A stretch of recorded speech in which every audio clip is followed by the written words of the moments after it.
Thank you, councillors. Thank you, staff members. Thank you, members of the public joining us both here and online. I do declare this OCM open at 5:30, and in doing so, I would like to acknowledge the traditional owners of the land, the Noongar Wadani people, and their continuing connection to the land, waters and community. We pay our respects to all members of the Aboriginal community and to their culture and to elders past, present and emerging. Councillors, 2 weeks ago we unfortunately lost Phyllis Barnes, a former councillor at the City of Bunbury, the third ever female councillor at the City of Bunbury, a long-term serving councillor and a great community advocate, so we pay our respect and acknowledgement to the Barnes family. We have an apologies from Director Straughn, and Councillor Gassop's leave of absence will deal with the staff or later on in the agenda. Here's an apology for tonight.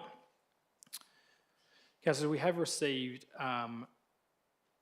sorry, we missed a declaration of interest there, minute taker.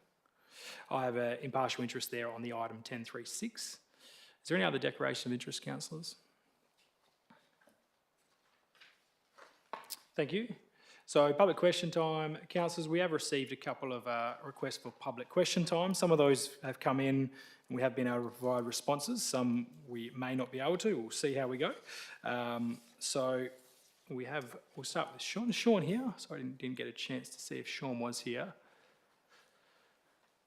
No, Sean Samuel. Sean did send his stuff in yesterday. He did get a response, and I believe he has that response now. Regardless, though, that question and that answer will appear in the minutes. Peter Finn. Peter's here.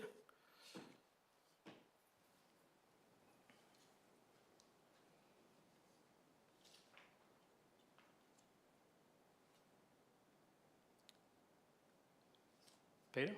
Yep. Thank you. Okay, come up to the microphone. Thanks, Peter. And you can ask your 3 questions and we will answer those. Feel free to come join us now.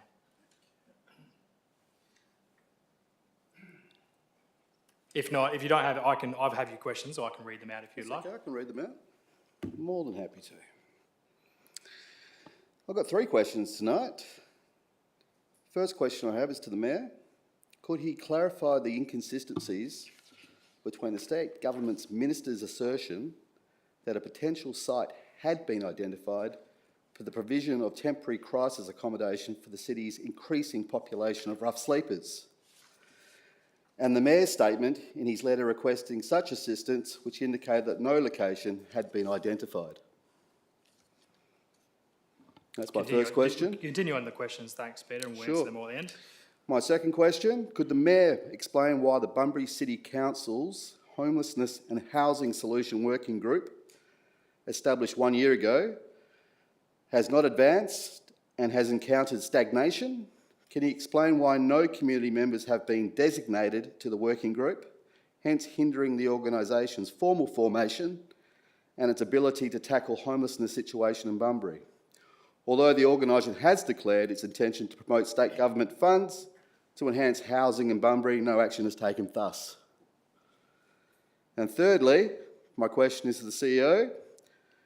Could he verify if recently the City of Bunbury has been reported to WorkSafe for failing to provide a safe working environment? And if yes, could he elaborate how this transpired and what actions have been implemented to rectify the complaint? Thanks, Peter. I'll answer your first question. So we have never identified a location, as you indicated in your letter. There was no, our letter written to Minister Carey didn't have any potential site, so you'll have to get comment from the state government on what they were referring to. We have no idea what they were referring to in their position.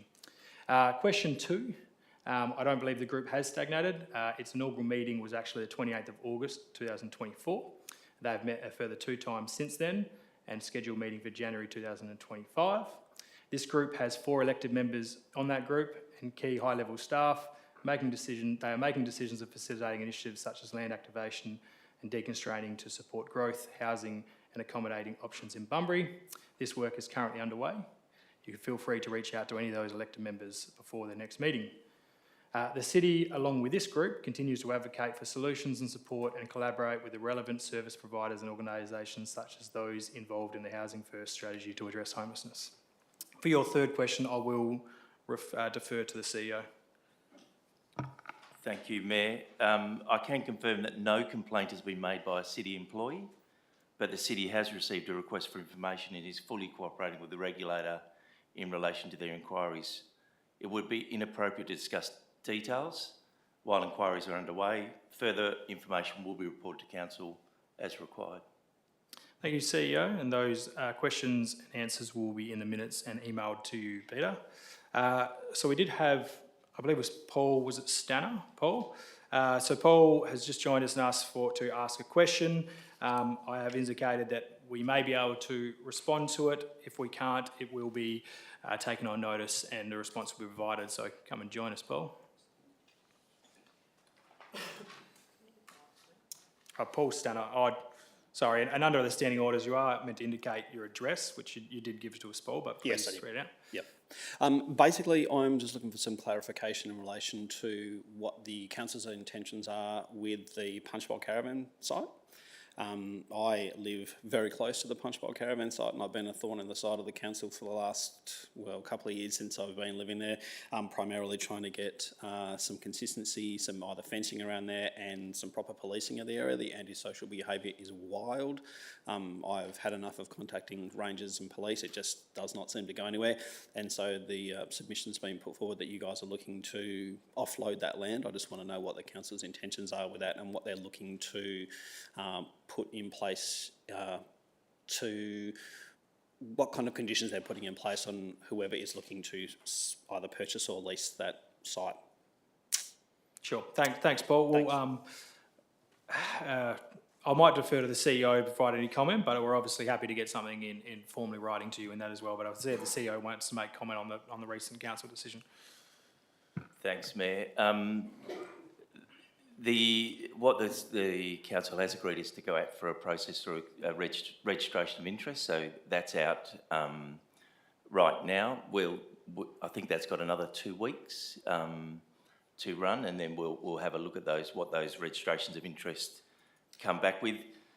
Prior to going out with the registration of interest, there has been a number of offers or a fair bit of interest in the site. I think once we've got the registration of interest process finalised, we'll be looking at what's being offered and what may be beneficial to the city in terms of planning outcomes and also from a financial point of view. So the beauty about the registration of interest process is it doesn't bind council into anything, but clearly that's an important site in terms of the city. There is some constraints on that site, as you're probably well aware, and they're articulated in the registration of interest process. So we'll see what comes back in the next 2 weeks. Can you elaborate possibly on any of that in terms of the constraints on that site? I think we'll have that question offline. So, Paul, this particular process, we're more than happy. We've got your email address there. We'll make sure we've got your mobile number if we haven't already. I'll get someone to grab that before you leave, and we'll have a conversation offline around that. And again, if you want to ask any formal questions of that afterwards, just given the process to allow for formal presentation or formal response, we'll do it through that process. Thanks, Paul. Thank you, but we'll make sure we'll reach out. Thank you very much. Thank you, councillors. The minutes of the OCM, could I have somebody move that they're happy to accept those minutes? Thank you, Councillor Quain, seconded by Councillor Kozisek. Thank you. I'd like to have any debate on this, councillors. I'll put that. That's carried unanimously. Thank you. 7.1.2 is the minutes of the advisory committees. There's 2 advisory committees there, the Policy Review and Audit Committee. Somebody happy to move that? Thank you, Councillor Quain. Is there a seconder? Thank you, Councillor Andrew. Likely to be any debate on that, councillors? I'll put that. Those in favour, please indicate. Thank you very much.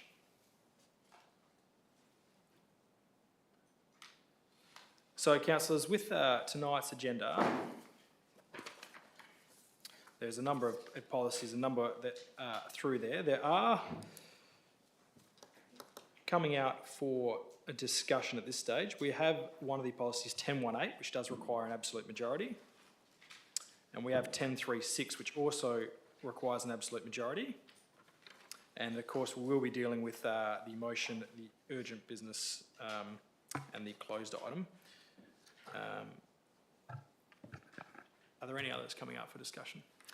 10.52, sir. 10.52. 10.52, thank you. Councillor Andrew? 15.11. 15.11, that was coming out. Oh, sorry, no, it wasn't. Yep. Thank you. Any further items? Just looking at this CEO, maybe 3 minutes ago, just note that the 10.13 has an executive and a committee recommendation. Does that need to come out, or that's the same bit? That's all right. Excuse me, Mr Mayor. Thank you. All the pink paper items will be dealt with after the meeting, Ye- but before the closure, correct? Yes, So we don't need to pull those out. yes.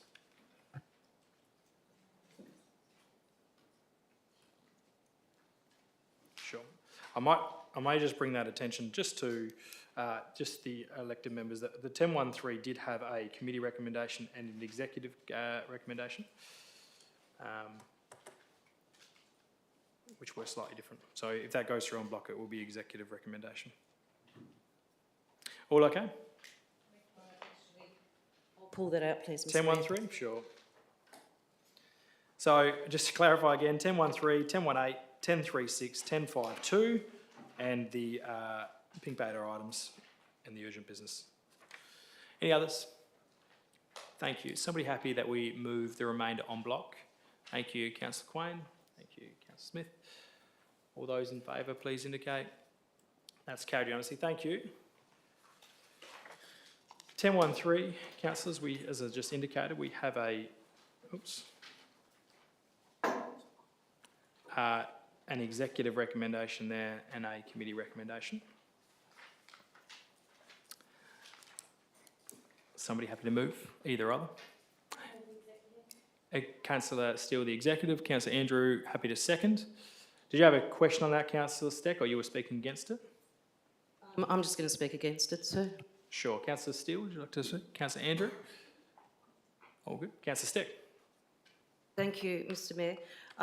Whilst I am aware that staff is working diligently to get all the leases up to date, I do believe, though, that the leases also need to have a greater level of inspection and a true clarification of the leases of which tenant is responsible for repairs and maintenance and so on.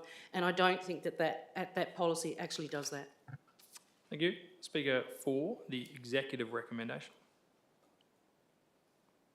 Councillor Steele to close. I'll put those in favour of the executive recommendation, please indicate. Thank you. Those against? One against. That's carried. Thank you. 10.18, councillors, as indicated, this does require an absolute majority. Is there somebody happy to move that revised council policy? Councillor Steele, is there a seconder? Councillor Brown? Councillor Brown, I saw that way first. Likely to be any debate on this, councillors? If that's the case, I'll put it. Those in favour, please indicate. Those against? One against, that's carried. Thank you. 10.36, again, requires an absolute majority. Do I have somebody happy to move this recommendation? Thank you, Councillor Kozisek. A seconder? Thank you, Councillor Quain. Likely to be any debate on this, councillors? If that's the case, I'll put that. Those in favour? That's carried unanimously. Thank you very much. 10.52. I'll just get this on the table first. Is somebody happy to move this? Councillor Quain. Is there a seconder? Councillor Steele. Councillor Steck, questions or speaking against? Speaking against, Mr Mayor. Sure. Thank you. Wait, so 1 second. Sorry. Yep. I'll just, you might be very soon. Councillor Quain, would you like to open debate? Thank you. Councillor Steele. Councillor Steck. Thank you, Mr Mayor. I went back through the documents that I had in my office at home and pulled out a couple of the old reports from the former CEO Mel Osborne, and the report was actually quite substantive. However, at this particular time with our budgeting, I don't believe that having solar farms and things like that and adding solar costs to our existing buildings is actually beneficial for us at this time, given our budget restraints. And as I said, I do believe that this is a roundabout way of state government cost shifting onto local government. Is there a speaker for? Councillor Quain to close? Nothing to close. Thank you. I'll put that. Those in favour, please indicate. Those against? One against. That's carried.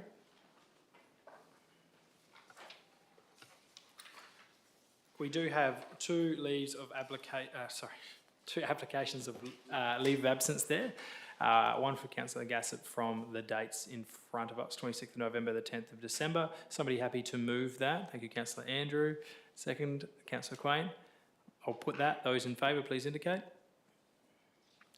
That's carried, thank you. And then Councillor Ramesh from the 10th to the 18th of December. Somebody happy to move that? Councillor Steele, second to Councillor Quain. I'll put that. Those in favour, please indicate. That's carried, thank you. Now, understand... we'll deal with 12 first, of course. Councillor Kozisek, your motion on those there. I'm assuming you would like to move your motion. Thank you. Thank you. Is there a seconder? Thank you, Councillor Quain. Happy to allow Councillor Kozisek to speak.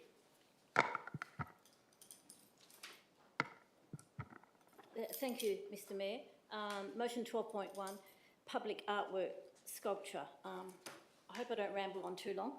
But in August 2021, with 9 women on council, a motion was passed that the next major art installation in Bunbury be designed as a tribute to the women of our community. Now, in May 2022, our Deputy Mayor, Tresman Smith, Councillor Crane and myself travelled to the Mornington Peninsula to the Women in Local Government National Conference. Fantastic conference, by the way.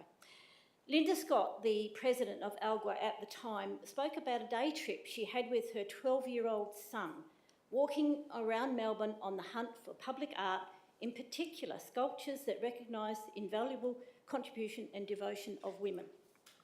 After a full day of investigating, Linda's son commented, and I quote, "It's a bit of a sausage fest, isn't it, Mum?" For they did not find a single piece of public art that represented women throughout the area that they travelled in Melbourne. So to be fair, Bunbury is not the only city that has not given any acknowledgement to the contribution that women have made in shaping our communities. My motion that the artwork be meant as a tribute to all women, regardless of ethnicity or country of origin, a tribute to our great-grandmothers, our grandmothers, mothers and daughters, and of course to ourselves, our generation. I've just got a little bit of a story that I want to put this in context with. My great-grandmother, Madame Winfred Boulanger, along with her husband Pierre, 4 young children and a governess, were rowed up the Franklin River in 1910 and pioneered the town of Nornlump. They were dropped off with some tents, boxes of nail supplies and some personal possessions, with the task ahead to clear land, build shelter, plant seeds to grow their own food. And this they did very, very successfully. They never saw their parents again, and Winifred at that time was only 31 years old. It's something that we all need to think about with our families. My grandmother Muriel was one of those children. She was born in 1907. She became a teacher at the only local school, and this necessitated a daily 36-kilometre return ride by horseback along a bush track through the Valley of the Giants. Before leaving in the morning, she would help with the milking, and on her way would set dingo traps, which obviously on the way back she would collect, and in the evening she would assist with the cooking and serving guests. Now, I can't imagine how difficult that would have been coming from France, where the Boulanger family owned, and still do own, one of the largest newspapers in Paris. They lived a very comfortable life, a somewhat privileged life, I must admit, with chateaux in the country and staff. And I need to point out that Pierre, my great-grandfather, was not accustomed to physical labour. He was a barrister. My point is that Madame Boulanger worked extremely hard and established a guest house that played host to many well-known Perth families as an escape from the summer heat. She had studied at a renowned cooking school in Paris and became well known for her 7-course dinners.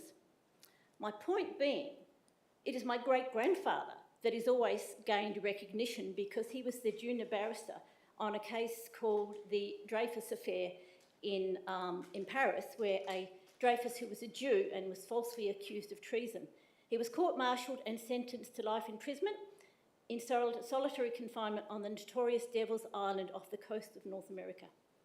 Dreyfus was eventually retried, and my great-grandfather was his barrister, and they won. So my grandfather gets recognition for that, which is the one little highlight of his life, but my grandmother, who did all this other work, never recognised. And I think we all, that's just my story, and I know every single one of us has a story about our grandmothers, our great-grandmothers, and our mothers even, who have done amazing things, but we don't often think and reflect on how women shape our lives. Many of them have been through hardship and triumph. They've endured all sorts of lived experiences, and that fight or flight is in our DNA, and it comes from both our mothers and our fathers. I think it's really important to remember that. And I'm not trying to belittle the contribution that our forefathers have made. I'm simply suggesting that perhaps some equity is due. Now is the time to pay homage to these amazing women who have shaped our communities, kept the home fires burning, birthed us, fed us, loved us, inspired us, often giving up their own career to have a family. They taught us humility and empathy, how to cook, and the value of an education. And most of all, they taught us the art of compromise, because we can't always have everything that we want. It's about sharing. So let's share the limelight, please. I urge you to help us immortalise women and ask the councillors and the community to trust the Public Art Acquisition Panel to go through the process of selection within the criteria required. Michael Bianco is prepared to help us with this. He's on the panel. He has a wealth of knowledge surrounding the arts, as do the remainder of the panel. Just one last thing. In my motion, I've suggested Baltus Heights because this was a site that we discussed in 2021. I'm not saying that is the ultimate site. There's another site that I think that could work really well, and that would be possibly in the gardens around the Stirling Street Arts Centre. And that could possibly form an art trail along the foreshore and opposite Bicentennial Square. So I'm just saying, can we please get this on the table and look at what we can do to immortalise our mothers and our forebears. Thank you. Thank you, Councillor Kozicek. Councillor Quain? Councillor Steele, question? Because I think, I'll tell you why if the mover and the seconder would do this, because this says we have to put it at Baltus Heights. I would feel way more comfortable if it said install a public art sculpture potentially at Baltus Heights. I do not want to see it limited, and that's why. Sure. If the mover and seconder. Happy mover and seconder to update that. I'm happy to change the word. Just changing the word, just put potentially in before at probably works all right, minute taker. Happy? Thank you. Seconder? Question, Councillor Steele? Question or whether it's a part 3, and I do know that Councillor Kozicek is very passionate about this going through the acquisition committee only. I just would like it either a 3 that it comes to council before a complete sign-off, if that is, or if that's whether we could have that when they get down to their final 3 or the final 2 or something. I'm not quite sure how you'd word that. It's just through probably the mover. Are you how comfortable how this reads at the moment? Or would you entertain some, it is your motion, so if you're happy to entertain some form of change in there, we can do. If not, we can have that as an Look, amendment. I always envisioned that it would need to come back to a full council meeting at some point. So Sure. I'm not sure how you would like CEO, to have word you got any that. wordings you might be able to help us out with around this? Thank you, Mayor. I think we do need, if you do want to come back to council, then we should say that. So perhaps we need to soften,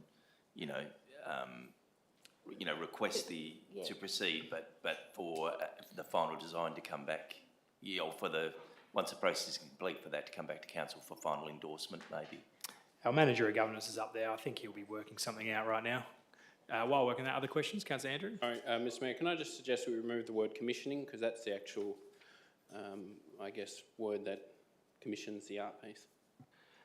Let's, either way, let's have a quick look at what the governance team are coming up with. They're pretty good on this kind of stuff.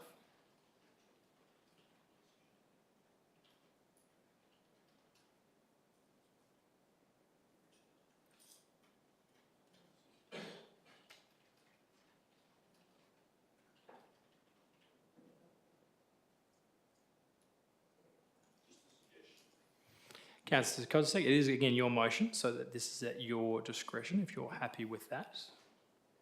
Yes, I'm happy with that, Mr Mayor, thank you. Seconder? And I'm guessing that gets what your question was around, Councillor Steele. Thank you. Okay, thank you. Very good. Councillor Turner, more adjustments or speaking against? Thank you. I'm just disappointed. Originally I was going to vote for this, but the wording has been changed, so it makes it more complex that now we can't take it out to the community to get them to vote on something because it's going to be commissioned. And also, I just believe it should be an artist. I don't believe it has to be a female artist. Why can't a male artist still come up with something wonderful or a concept to empower women? I don't think that's fair in any reasoning or concept.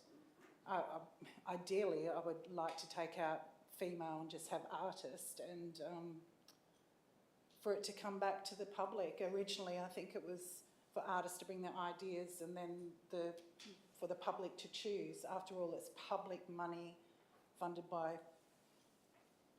rates, you know, and we haven't been very successful with past artwork in Bunbury that everyone likes. And I know art is supposed to be that, it's supposed to be a conversation. You might be disappointed in it, but it, you know, brings up conversation. But wouldn't it be nice to actually go out to the public and let them choose between 3 concepts and get something that they've chosen and they've paid for? Thanks, Councillor Turner, and you can foreshadow that if this is lost, it won't be lost. We can make those adjustments from that point of view, if lost. So I'll take that as a foreshadowed motion, should that go. Speaker 4. No, Mr Mayor, I've, given what Councillor Turner has just said, I think that for myself, I agree that I don't believe to represent females that a female artist should actually do the work. I think it should be open to all artists. Councillor Steck, you can't, not debate just yet. I'm happy to put that to the mover again. This is the initial councillor's motion. If she's happy to entertain that, we can keep adjusting it. If not, it's up to you, Councillor Kozisek. We can continue that debate side of things. Councillor Kozisek, are you happy? Look, I'm torn because I think that Without getting into the too much, I understand you want to do that, but it's pretty much a yes or no, and you can make that conversation. I think no, I'm sorry, no. That's fine. No problems. You can obviously get into your debate whenever you need to justify those positions. So, Councillor Steck, that hasn't been put. So this will, again, can't speak against the moment. I'll ask for a speaker for this motion. Councillor Smith. Thank you, Mr Mayor. I'm for this motion. I think it would be a historic thing. I also think that the men have had a fair go. The men have done all the statues. They've designed all the statues, and I think there's nothing wrong with this motion as it is, and I urge councillors to vote Do we for know it. that men have made all the statues? It's a bit sexist. If we don't have facts that they actually did them. Councillor Turner, so I think your point of order is on relevance. That's fine. I think Councillor Smith's finished her debate in that regard, so no problems. Is there a speaker against Councillor Kozisek's motion? Councillor Stick? Oh, No, sorry. Not speaking against Mr Mayor.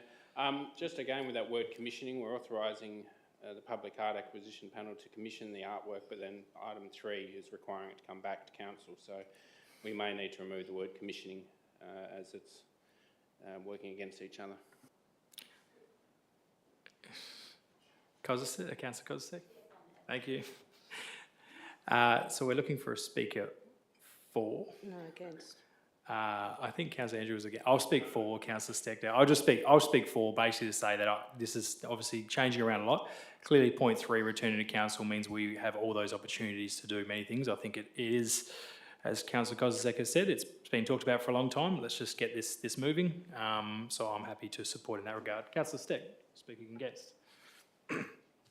I'm happy for the motion as it is to go through, but however, I am conflicted because I do believe that men contribute just as valued art as women do, and to slap in the face, I guess, half of our community say, well, only women can do this, that doesn't sit well with me. Speaker 4. Councillor Kozisek. Thank you, Mr Mayor. My intent is not to slap in the face any fabulous male artists that there are out there, and there are many, many, but I do feel that as this is an homage to women, that it would be really nice that it was a female sculpture, and we have many very talented female sculptors in WA. I just think it would be the appropriate thing to do. Look, I urge you to support it. Thank you.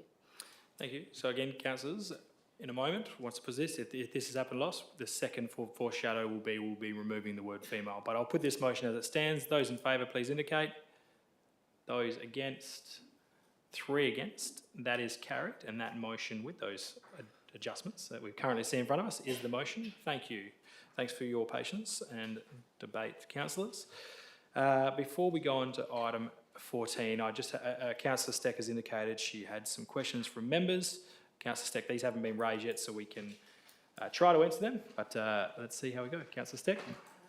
Thank you, Mr Chair. Just the first one, in relation to a newspaper article that was speaking in relation to female change rooms, and there was a considerable article with the haves and the have-nots, and I just wanted to ask, has the Department of Sport and Rec been notified for the need of female change rooms? They'd certainly be aware of it. I was part of that interview and that thing, but I'm sure that'll come through in our Sport and Rec plan, which will be due back, which will indicate some of those things that we need from our facility as well, Councillor Steck. We can. All right, I'll accept the answer. Thank you, sir. Just one thing from me that I was really annoyed to learn of was reading about the football in the newspaper before our briefing session about football. And you had said that staff had been working on it for weeks, and congratulations to them for all their efforts. But I don't like finding out information about this council, which is considerate. Councillor Steck, take a seat. I'm not really going to accept that question. It's not really a question. Happy to have that conversation offline, but I'm not going to take that as a question. Okay, so well, I have 2 others like that too, so I'll do those after the meeting. Sounds good to me. Thank you, Councillor Steck. So, councillors, we'll move this. So this is obviously just an item for urgent nature. Perhaps we can speak about this in a moment, Councillor Steck. I'll move this particular item, that we deal with the item of urgent business. This come across Councillor's desk last night, and as per the standing orders, it can come at the approval of the Mayor. So I'm moving that we deal with this business. Is somebody happy to second that? Councillor Ramesh. So this is simply dealing with the item. Those in favour, please indicate. That's carried. So this item can be dealt with. It is a confidential item, so I just now need to move, if we can move behind closed doors for this item. Thank you, Councillor Andrew. Thank you, Councillor Steck. And we will deal with all 3 of these items behind closed doors. Oh, sorry, I'll put that first. Those in favour? That's carried. Thank you. So for those who are joining us, we are dealing with these 3 items. We will read the recommendations out once we've dealt with them. But yeah, we're dealing with 3 items while we go through that. So thank you.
do we get any advice whether or not I do need to read these through governance?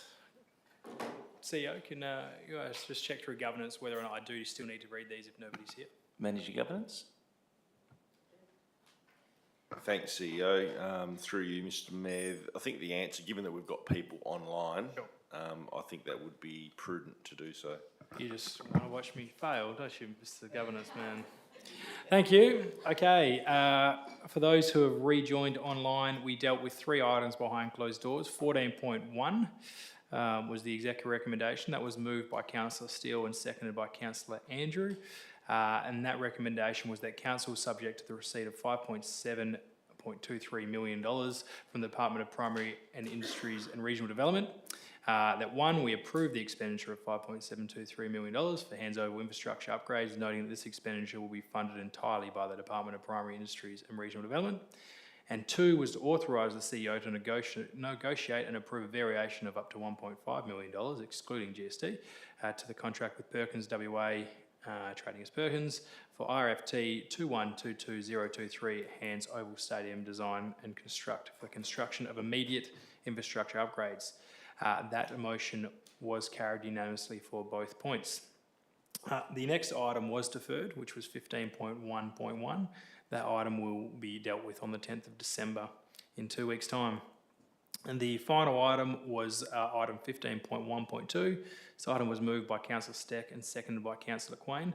And that recommendation was that Council agree to the sale of freehold land at Lot 301 on Deposited Plan 409118, Fielder Street, South Bunbury, to Janice Hand for the purchase price as per the offer to purchase attached at the confidential appendix. And they agreed to the following, that 1, advertising in accordance with a provision of Section 3.58 of the Local Government Act 1995, authorising the CEO to negotiate and finalise the transfer of Lot 301 on the Deposited Plan 409118 Fielder Street, South Bunbury, and 3, that the net proceeds from the sale be transferred to the Strategic Land Management Reserve for the purchases of future strategic projects. That was carried unanimously as well. Thank you all. Thank you for anyone still joining us online. I declare this meeting closed. Thank you.